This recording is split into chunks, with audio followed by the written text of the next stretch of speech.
Il y a 2 semaines, je vous présentais mon retour d'expérience sur le Sony WH-1000XM4 après plusieurs mois de tests. Mais dans la vidéo, je vous ai pas tout dit. En effet, avant d'acheter ce Sony, j'ai regardé quand même d'autres modèles, d'autres marques, notamment chez Bose, Sennheiser ou encore Jabra. Sauf que comme beaucoup d'entre vous, moi aussi j'ai un budget limité et je me suis donc mis à regarder sur la gamme inférieure, et c'est à ce moment-là que je me suis aperçu que la marque Edifier venait tout juste de lancer son nouveau casque, le WH-950NB, un casque à moins de 170 € vanté partout comme le meilleur concurrent du Sony 1000XM4. La suite de l'histoire, vous la connaissez, je n'ai pas acheté le casque de Edifier, mais j'ai acheté le casque de Sony, et pile au moment où je publie la vidéo sur le Sony, Edifier me contacte pour savoir si je veux vous parler de leur nouveau casque. Bah oui, évidemment. Ça fait donc 2 semaines que j'ai ce casque avec moi, il m'a été envoyé gracieusement par la marque, mais la vidéo n'est pas sponsorisée.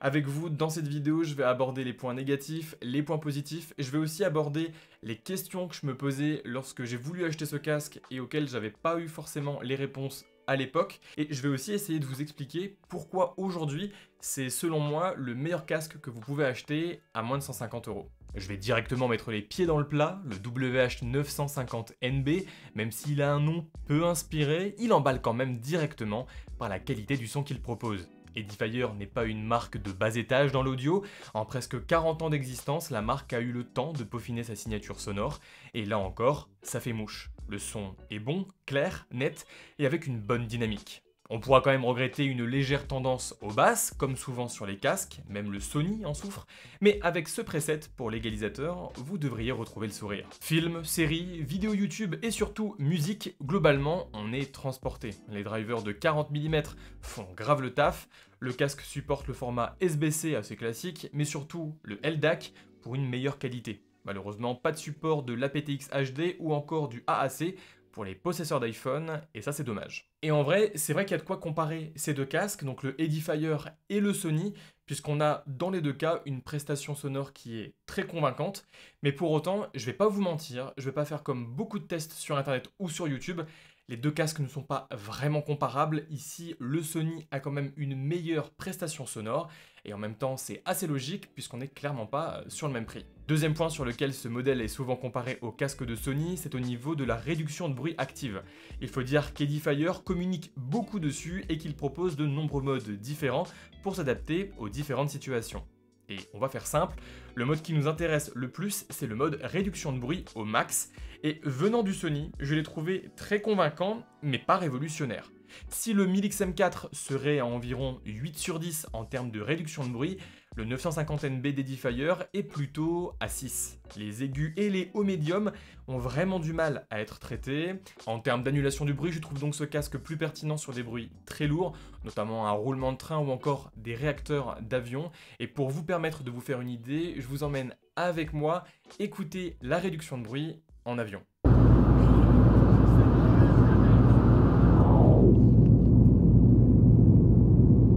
High noise cancellation.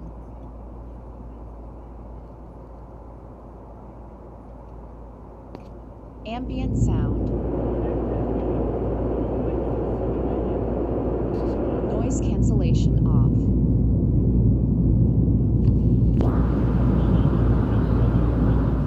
Donc c'est pas mal, mais il y a quand même quelques petits points qui m'ont dérangé. Déjà, les micros du casque sont assez sensibles en mode réduction de bruit, ce qui fait que la filtration des bruits du vent est très limitée et ne s'adapte pas automatiquement. Donc dans la rue, la qualité de l'écoute est impactée par les mouvements d'air. Pour pallier le problème, Edifier a mis au point un mode réduction de bruit du vent qui supprime en partie la réduction de bruit et donc baisse la sensibilité des micros.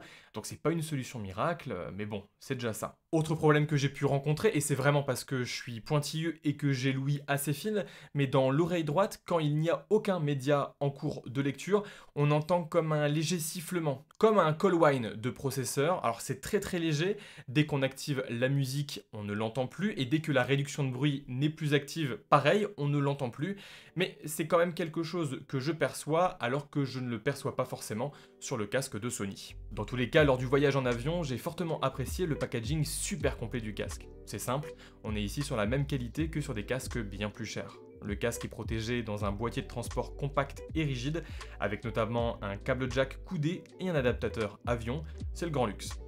Un sentiment qui se confirme également au niveau du design, car ce casque procure immédiatement une sensation premium qui ne trahit pas vraiment son positionnement tarifaire. La majorité du casque est mat, les oreillettes sont recouvertes d'un plastique texturé imitation cuir, les finitions sont très bonnes et j'aime beaucoup la finition blanche avec les petites touches colorées, c'est vraiment très beau. Le casque s'appuie sur des touches physiques et pas tactiles, ce qui est un bon point pour moi, et il peut pivoter pour se mettre à plat ou encore se plier totalement pour faciliter le rangement.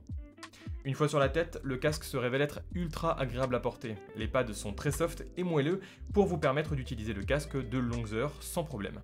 Je trouve en plus que ce modèle me chauffe un petit peu moins les oreilles que les Sony. C'est peut-être grâce à la couleur blanche qui réfléchit un peu plus la lumière, mais dans tous les cas, j'ai vraiment pu utiliser ce casque notamment à la salle. Alors pas pour faire du cardio, mais pour faire un peu de muscu, il n'y a pas de problème. On a ici une bonne force de maintien, ça tient bien la tête, sans être douloureux pour autant, même avec mes lunettes. Malheureusement, une fois portés, les arceaux sont assez éloignés de la tête, ce qui provoque un rendu assez bizarre d'un point de vue esthétique.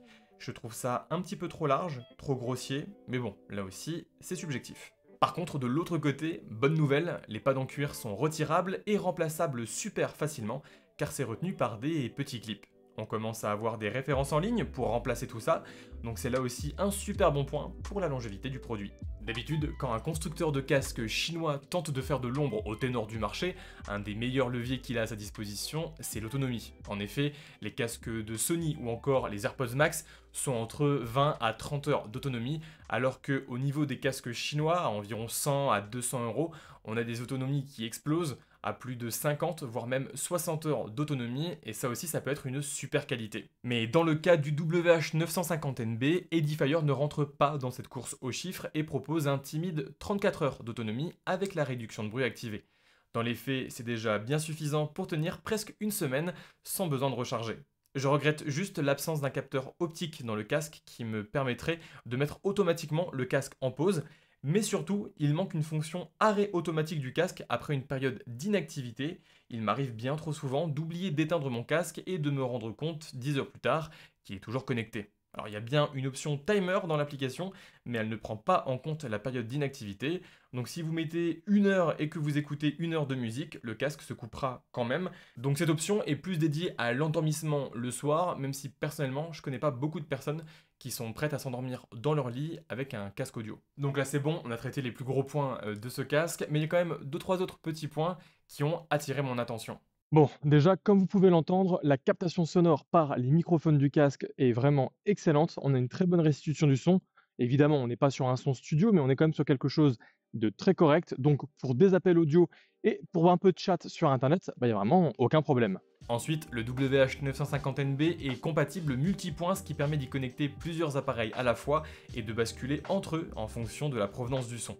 C'est une fonctionnalité très importante en 2023 et Edifier ne déçoit pas. D'ailleurs, le casque est compatible Google Fast Pair avec un joli pop-up à la connexion. Et enfin, on retrouve à bord de ce casque un mode gaming qui vient réduire la latence du casque. Ce mode est accessible directement via le bouton fonction sur le côté et permet de descendre à moins d'1 dixième de seconde de latence, un délai qui est assez présent mais largement moins que sur les autres casques.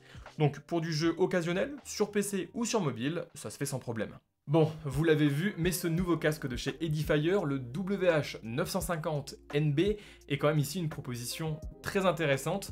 Pour autant, je ne vais pas rentrer dans la surenchère comme beaucoup d'autres youtubeurs et vous dire que ce casque vient clairement chasser sur les terres de Sony, puisque ça n'est pas le cas. Et c'est d'ailleurs pour ça qu'en avril-mai, quand j'ai dû acheter mon casque, eh bien je suis plutôt parti sur le modèle de Sony qui était proposé en réduction à 210 €, alors que le Edifier était à l'époque à 170 €, et pour 40 € d'écart, le Sony a quand même 2-3 arguments à faire valoir, notamment le capteur de proximité pour mettre la musique en pause, une meilleure réduction de bruit, un son légèrement meilleur, et un design qui moi me paraît un petit peu plus maîtrisé. Mais, et c'est ce qui explique le titre de la vidéo, depuis que j'ai acheté mon casque, la référence de Edifier est passée de 170 € à 140 €. On est donc sous la barre symbolique des 150 €, et ici, dans ce segment tarifaire, je trouve ce casque sans concurrence.